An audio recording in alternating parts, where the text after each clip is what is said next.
à la maison en train de jouer à la balle.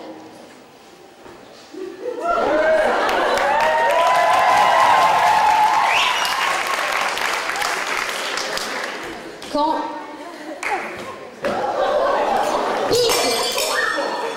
J'ai cassé le vase rose du salon.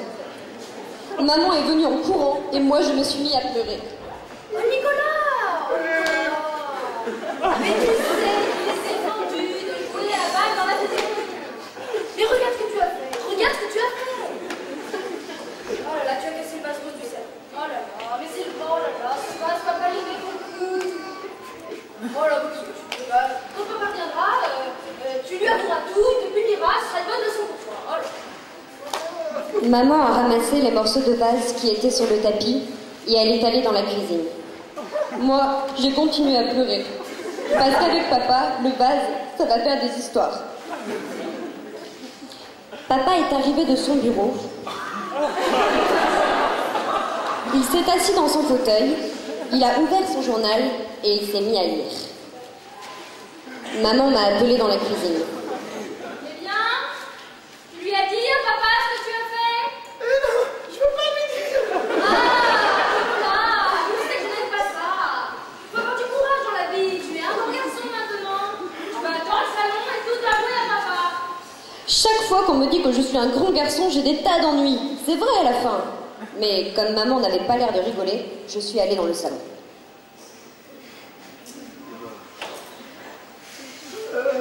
Papa?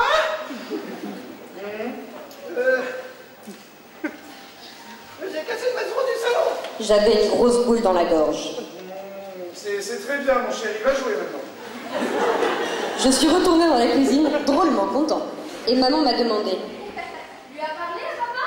Oui, oui. Qu'est-ce qu'il t'a dit? C'est bien, mon chéri. Va jouer toute seule.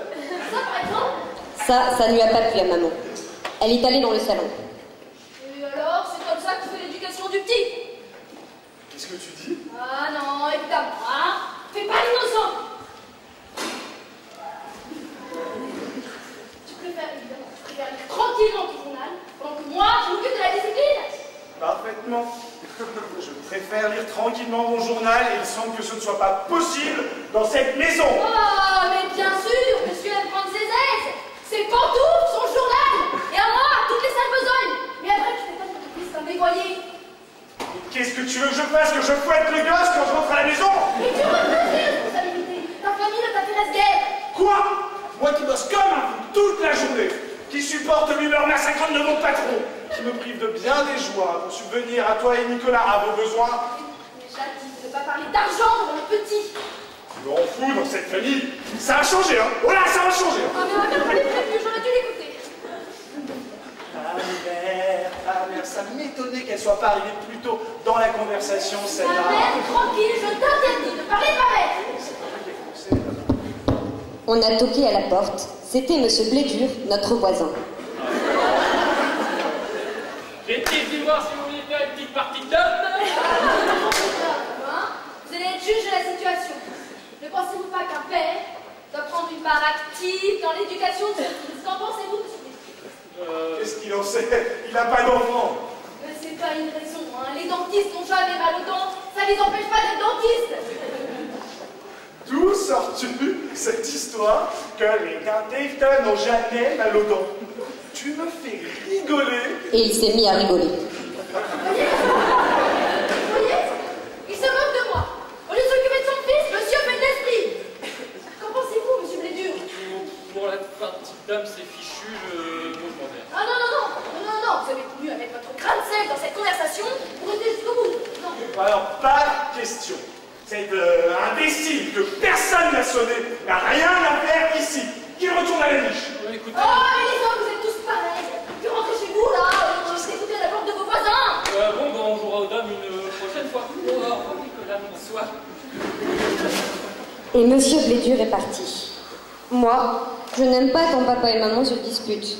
Mais ce que j'aime bien, c'est quand ils se réconcilient. Et là, ça n'a pas raté. Maman s'est mise à pleurer.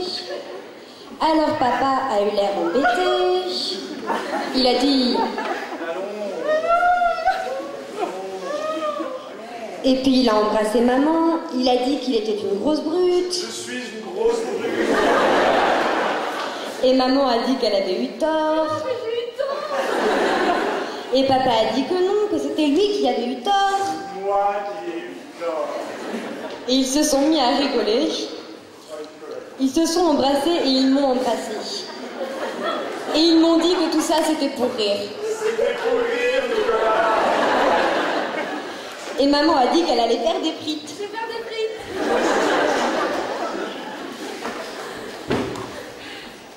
Le dîner a été très chouette. Et tout le monde souriait drôlement.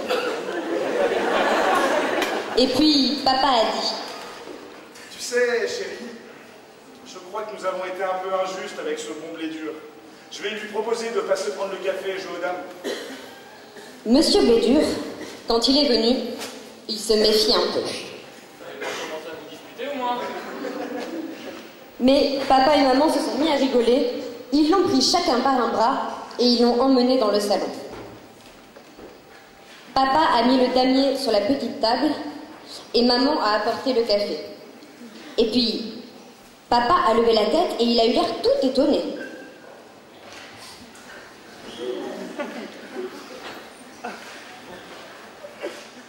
Ça, par exemple.